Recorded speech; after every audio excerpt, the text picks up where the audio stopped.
good, buddy?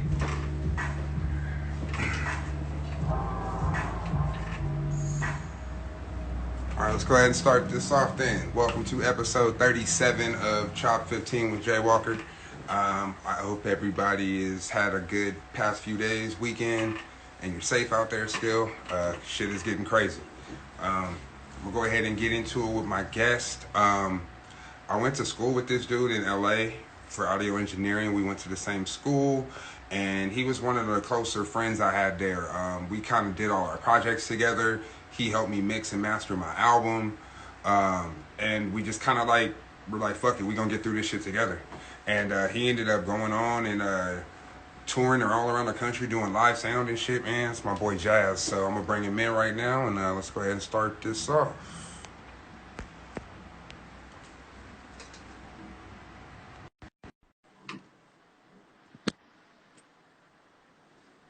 Hey, what's going on?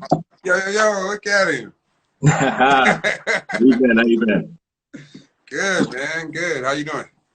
I'm not too bad, man. You know, just trying to get through this whole COVID situation and this crazy world around us right now. Right. So did you make Yeah. it to the studio? Made it to the studio. Yeah, hopefully it's not too dark in here right now. Nah, that's cool. I can see you. All right, You got a cool. mood going, though. You got a vibe going. I can see it, though. That's the thing. It's the vibe. You got to keep the vibe. Word, man. Shit. Well, how has life been during all this madness for you? With the COVID and the quarantine and everything being locked down and open, and now we're going back through it again almost. So, like, how's it been for you? It's kind of been interesting because just going back from like what I've been doing mostly is just live sound and touring and never being home to this all happening and me being kind of forced to get back and kind of figure out what else there is to do in life. I mean, the last couple of years I've just been on the road and focusing on that.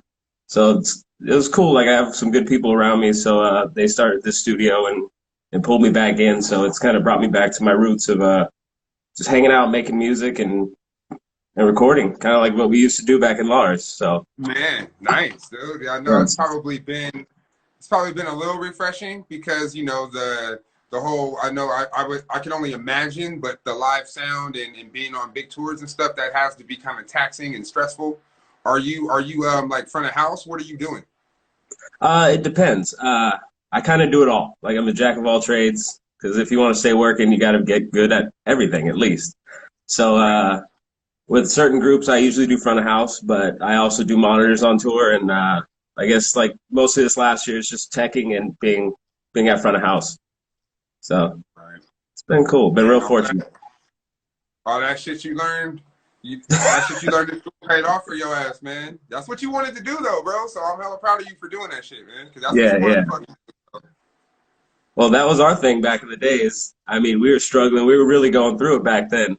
And Yeah, we always kind of told each other, it's like, you know, no matter what, you always got to grind one foot in front of the other. So I've always kind yeah. of kept and maintained that mentality.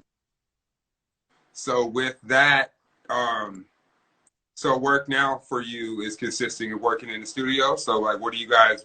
Is it a studio for profit, or is it a studio for you guys to create? It's a little of both, honestly. Well, I kind of jumped in with my buddies, Kelsey Gonzalez and Tom Harley, and they kind of brought me into their situation.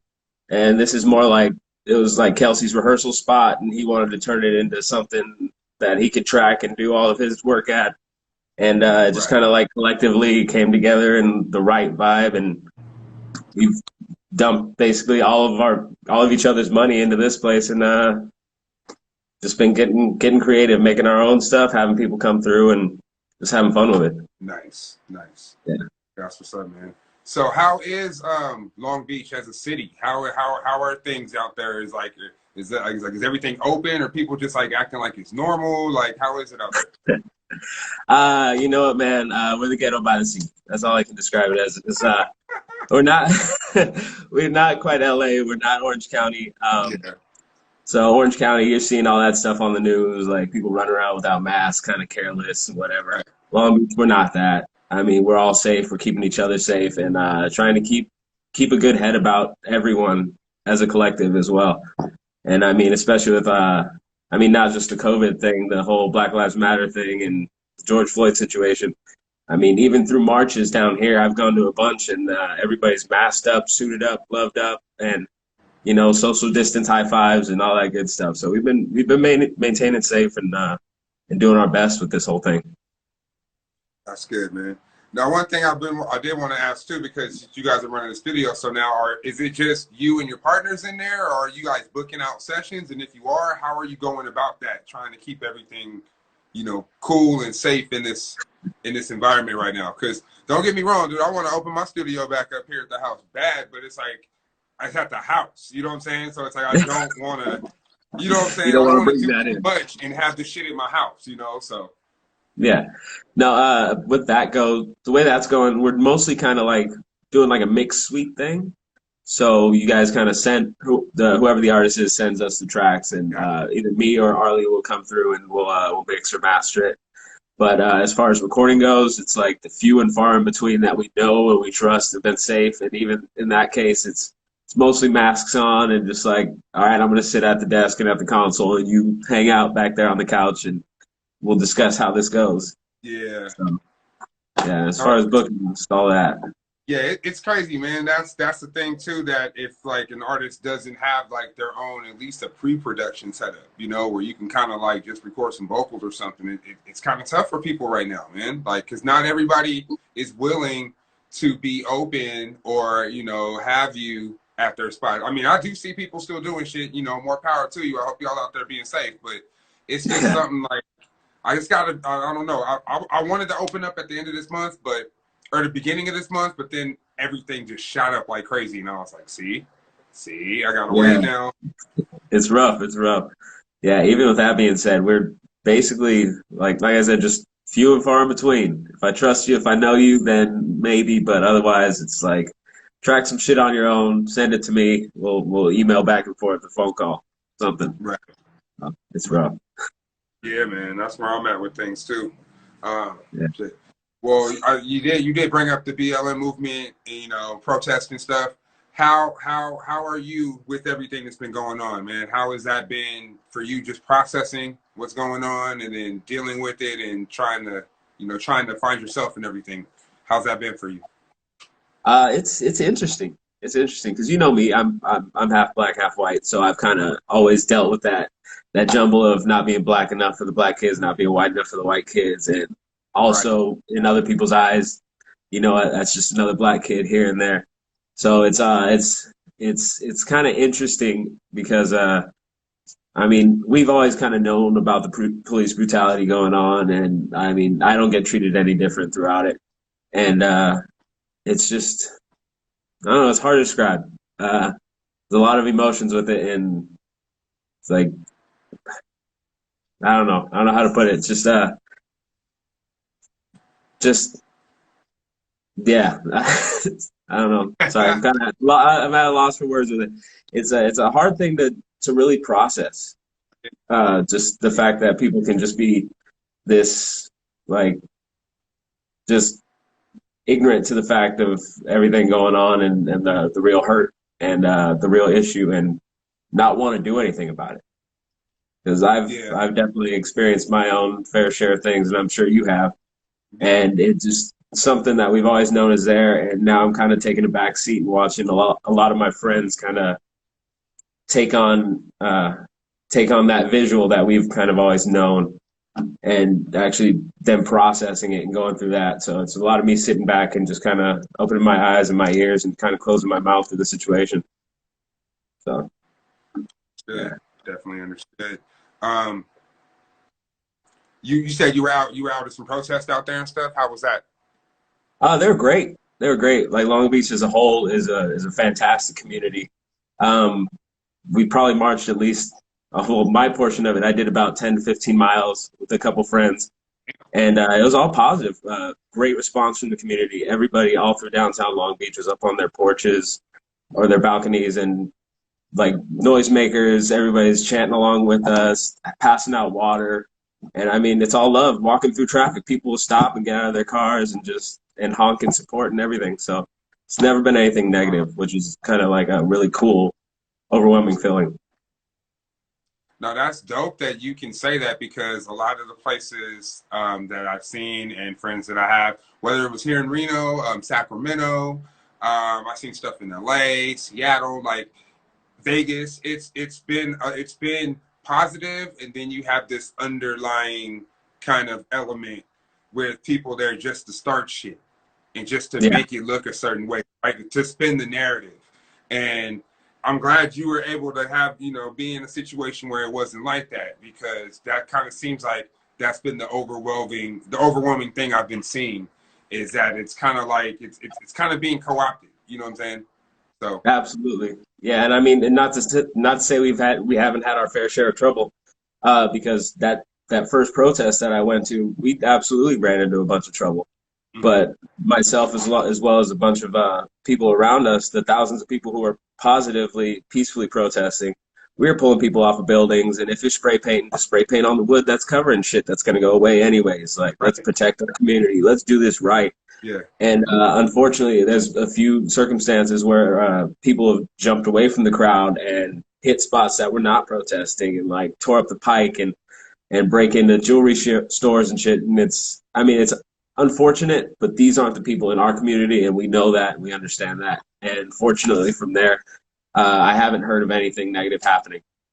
That's good. That's good, Yeah. man. Let's see. Where else should we go from here? There's um, too many places we can't go. right. Um, do you feel that this is a turning point?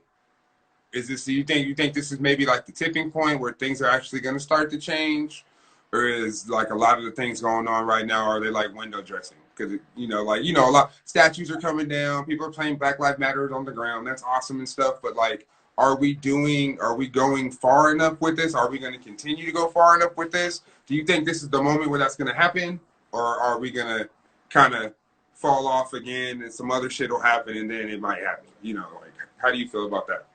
Honestly, I don't know. I mean, with protests in the past, with the Eric Garner situation and other previous incidents, I feel like the momentum hasn't carried this far. I mean, you know what I mean? Like everybody's pro black and pro everything for our community and anti police and brutality, but it only goes for like a week.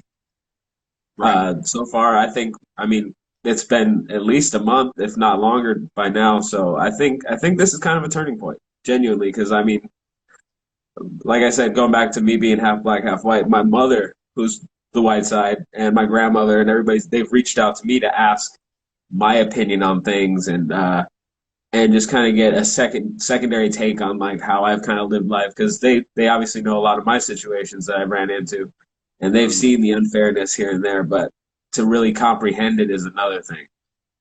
So Right. I think the community as a whole, like nationally, we're possibly in the right position to do something about it, and I feel like something will happen.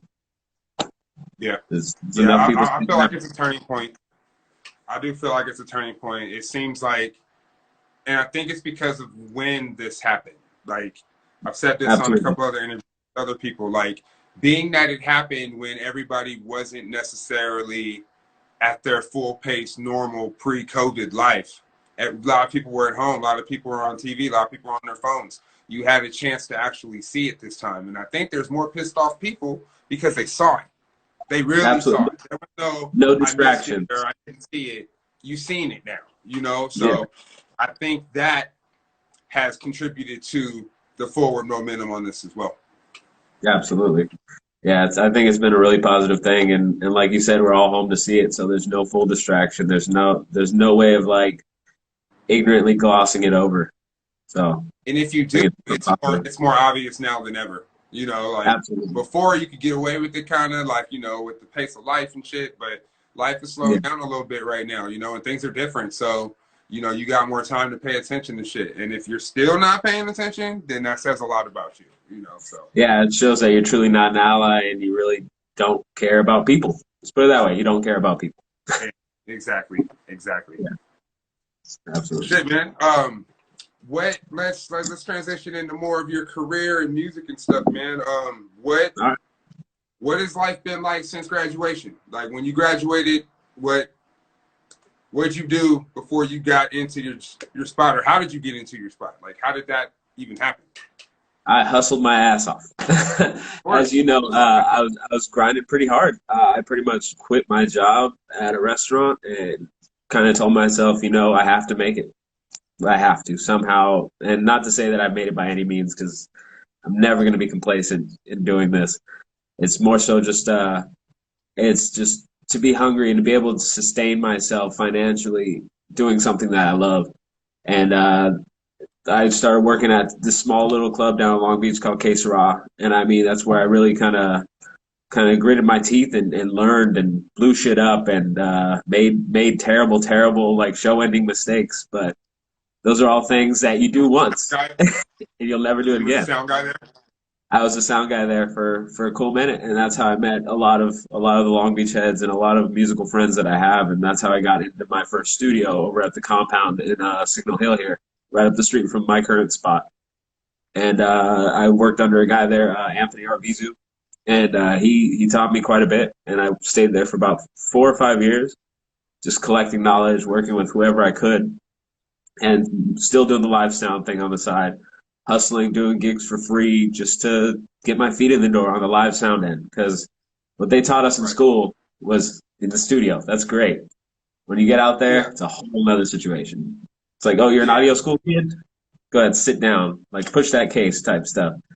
So Yeah. it's just a lot of grit and determination and putting myself just a little bit out of my comfort zone to learn and to really like to just I don't know, just be given an opportunity. So it was cool. Yeah. But fortunately, it's all kind of come full circle, at least during these last 2 years.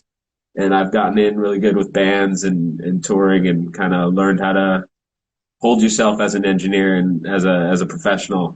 So it's a lot of positive stuff that's come out of it. So were you touring with? Were you working for specific bands, or were you working for like a touring company? Like how was that going? At this point, I've done both. So when I started, I Okay. got plucked out of the studio by a reggae band called Thicker Than Thieves. And it was at the suggestion of this really great producer, Miguel Happel, who did all the Sublime stuff back in the day. Really, really great guy. Really kind of helped me kind of hone in on my career and gave me that push out of the studio. And those guys kind of nurtured me and like put up with a lot of my bullshit being the young kid and not Mhm. not knowing anything. And they helped me kind of turn this into something that I know and I'm decent at. And from there, I pretty much just made connections through House of Blues, working there, and then I got picked up by individual bands, and then I started working for another sound company called Rat Sound, fantastic touring company. They took me on Warp tours and introduced me to more bands. Therefore, I got picked up this last year by a group called Miss May I, a metalcore band.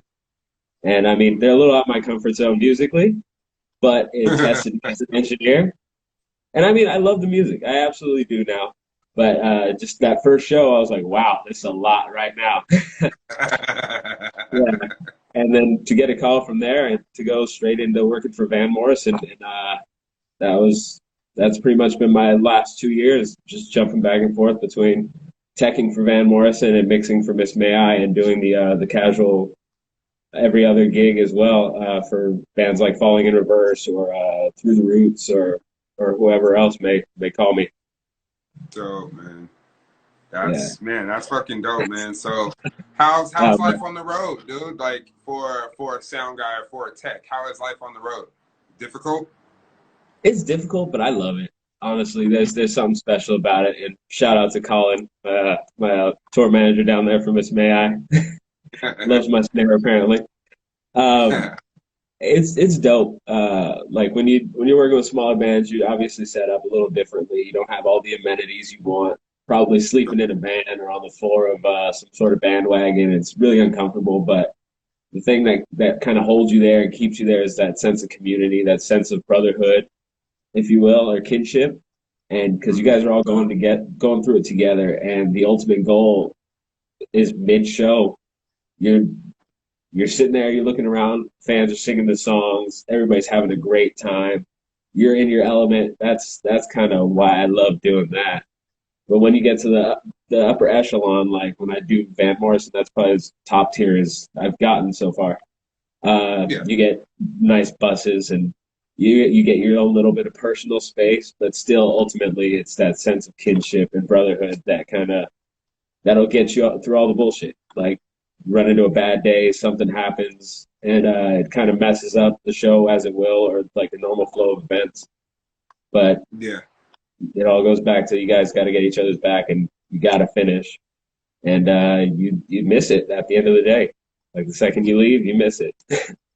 yeah.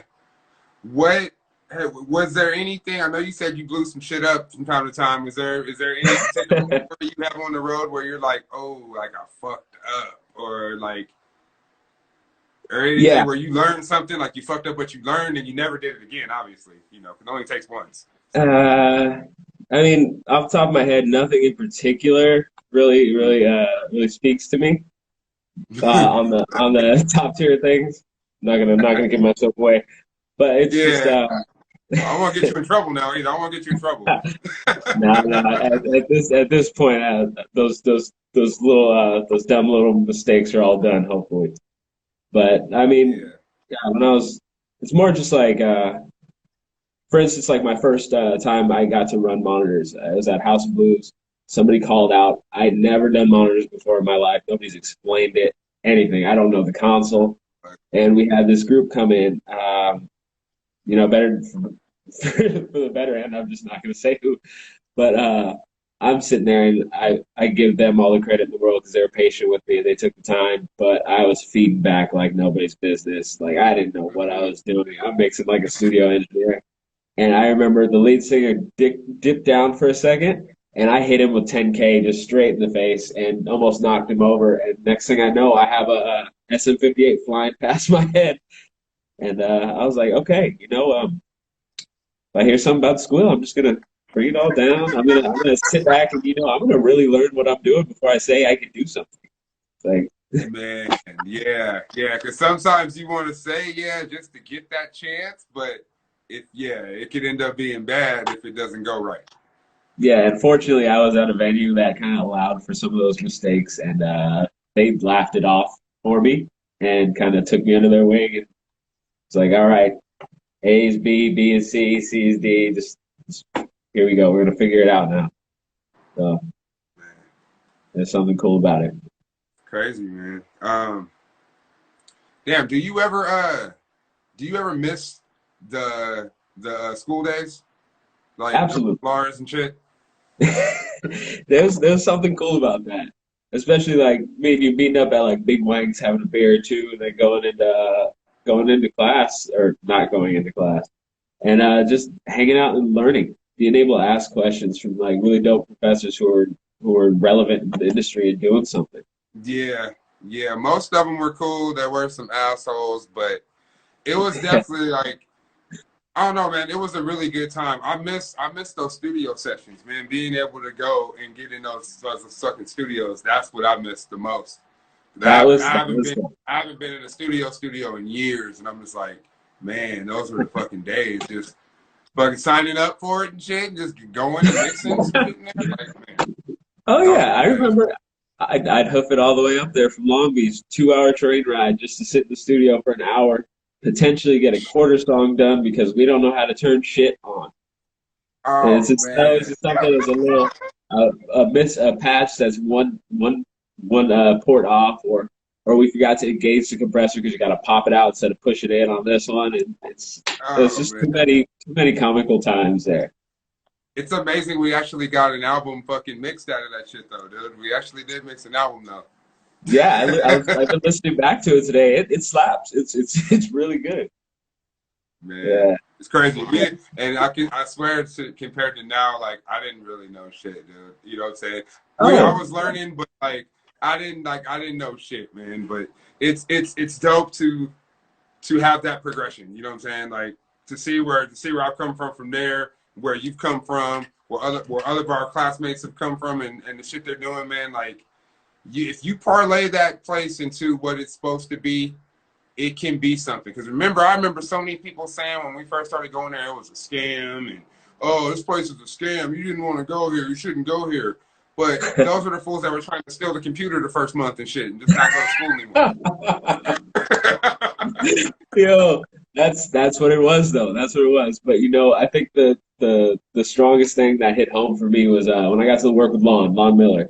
And when we were doing the Cool Act Woodshed thing, and I got to spend some time with him, I guess, and he kind of put it to me like this. He's like, it's all opportunity at the end of the day. It's what are you gonna do with it? You have all these tools laid out in front of you. Like we're not gonna hold your hand and walk you through and give you your first job or show you how to talk to clients or how to interview properly. You got to figure it out. You have to ask that pointed question that takes you to the next tier. You can't ask that overall and expect a real answer. Yeah. So Yep. that was it. Truth. Yeah, you took that shit and ran with it, bro. Hey, I had to. I had to eat. I had to pay rent. You got to learn. Yeah, man. Shit. So what's next for you, bro? I know you guys are doing the studio and shit now, but like, what's personally what's next for you? Like, you got any personal goals that you're working on right now, or? Yeah, the main thing that I want to do is I want to level up, at least in the live sound world, and just kind of keep doing my thing there. Because honestly, that's kind of my heart and my soul is just mixing live shows and seeing the instant reaction to fans, and that's the energy I vibe off of. But I want Right. to take it to the next tier, obviously mixing, but I want to take it to another tier and go and be a systems engineer. So I want to be able to control these massive line arrays, design systems, and really kind of understand the science behind all the boxes and who, what, when, where, and why. Like how best to Okay. apply it to give this show just the most linear, amazing experience that these people could have. Right. Damn. That's what's up, man. Um, with the sound, dude, I can definitely see. I mean, you were always really into the live aspect of it, and just the whole vibe of live shows in studio. It's a different environment, so I think it's kind of cool that you're being able to use both because you kind of get that feel of live live action and the feel of like the process of making what becomes the live action. Absolutely. And then, but then the thing is too, it's like I miss live shows too. Like I wasn't performing as much anymore as as Lefty Rose or whatever. But just to be able to know that I could do a show when I wanted to. You know what I'm saying? The way now it's just like, who knows when that's ever gonna happen again, bro? Like, does that kind of does that how does that make you feel, man? Because I know like you love the road and shit, and that's what you were doing for years. Like so. Is it like, damn, dude, is it ever gonna happen again, or do you feel it? I mean, it will, but you think it's gonna be years? You think it's gonna I be closer, maybe next year? Like, you think it's gonna be a Yeah, while? Like, how do you feel? I don't know, man. Honestly, that's a good question because I get down and I'm thinking about this stuff and just like thinking of where I should be in the United States or the world right now, doing what in particular job. But I think it's just gonna, I don't know, I'm just gonna stay optimistic and say it's gonna come back next year. Because I mean, if I start getting down on it, then there's no way of telling, and you just get down on yourself. Because yeah, like I said, I missed the road, I missed that free feeling, and just brings up depression, man. Just brings up sad things. So Nah, so we'll man, see. you I'm got just gonna. stay positive, bro. Stay positive. Oh yeah, Everything's of gonna get course, of back course. sometime. It's gonna happen eventually. You'll be back on the road one day, dog. You will. Oh yeah. So yeah, that being said, I'm gonna stay optimistic and hope within the next year that we get back to normal or at least halfway there. Because I want to get back to mixing shows, man. I miss that live Yeah. stuff. Yeah. It's nothing like the live thing. Whether it's going to a show, performing at a show, working at a show, it's just a whole different. It's fun, man. So like, yeah, and that's something I think a lot of us are missing right now. Whether you're a fan of music or whether you work in the industry, whatever. I think we're all kind of missing that right now. Oh, fully, fully. Yeah. And one of these days we gotta get you down here to SoCal so we can get a show going. We've done a record together, Man, but we haven't done a show together. that is true, man. I wanna come out and hang out in Long Beach, man. There's so many. I've been Mhm. talking to all my friends, man. It sucks because like everybody lives somewhere else, so like I'm like, oh man, I want to come hang out with you, or I want to come hang out with you. I'm like, yeah, fucking. When's it gonna be cool enough to do that? Like, when am I gonna be like, okay, I'm not tripping on flying anymore? You know what I'm saying, or Yeah, anything like that. So yeah, that's it. it, That's the it's hard tough, part. man. So I totally get you on that roller coaster going up and down with it, man. But I definitely try to stay positive with this shit too. Hopefully, if everybody gets their shit together and we start trying to combat this shit as a whole, and then maybe we can get back to that sooner rather than later. Absolutely. Orange County, wear your masks. That's all I'm saying. That's all I'm saying. I want to do shit again. Well, shit, bro. I mean, anything else you want to say before we cut out? I don't want to keep you too much longer. I know you was working earlier, so you know. Oh no, you're all good, man. No, not really too much I can say. I'm just glad that you had me. It was great to hang out with you again. It's been too long. It's been way too long. Sure, man. Like I said, I've been following your travels, man. So I've been definitely paying attention to you, whether it was Facebook, whether it was Instagram. I always tell the wife, like, man, look at Jazz. Jazz over here right now. Jazz over here right now. Jazz over here right now. Yeah, I was like, where's Jazz? Where's Jazz today? Jazz is here. Jazz is here. Like, so it's been dope, man, and I've been super proud to be able to see you do the things you said you were gonna do, and wanted to do. So well, thank you, man. You've been a catalyst behind it too. So you're there in the beginning and you're here now. So much love to you as well. you know how it is, bro, man. We always gonna get down, man. So Absolutely. yeah, man, don't be a stranger, man. Shit. Whenever you want to talk or something or shit, let me hear some shit you guys are working on, whatever, man. Definitely. Most definitely will do. Definitely. All right, man. You take care of yourself, all right? All right, brother. Until next time. All right, man. Yes. Right. I want to thank my brother Jazz for coming on today. It was really good to talk to him and get his perspective on everything that's going on because working in the live industry, um, it's a different kind of life, and when you're on the road, like and that's what you do, and now you can't. So it's probably a tough transition. So I'm glad that he's hanging tight, and I'm glad he's getting back in the studio because he can mix his ass off.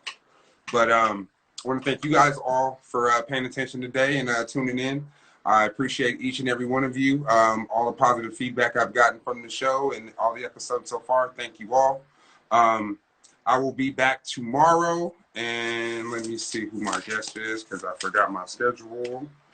I'm back with my brother DJ Ethic at 3:30. I will be talking to him, so hopefully you guys can tune in. But until then, stay safe, stay aware.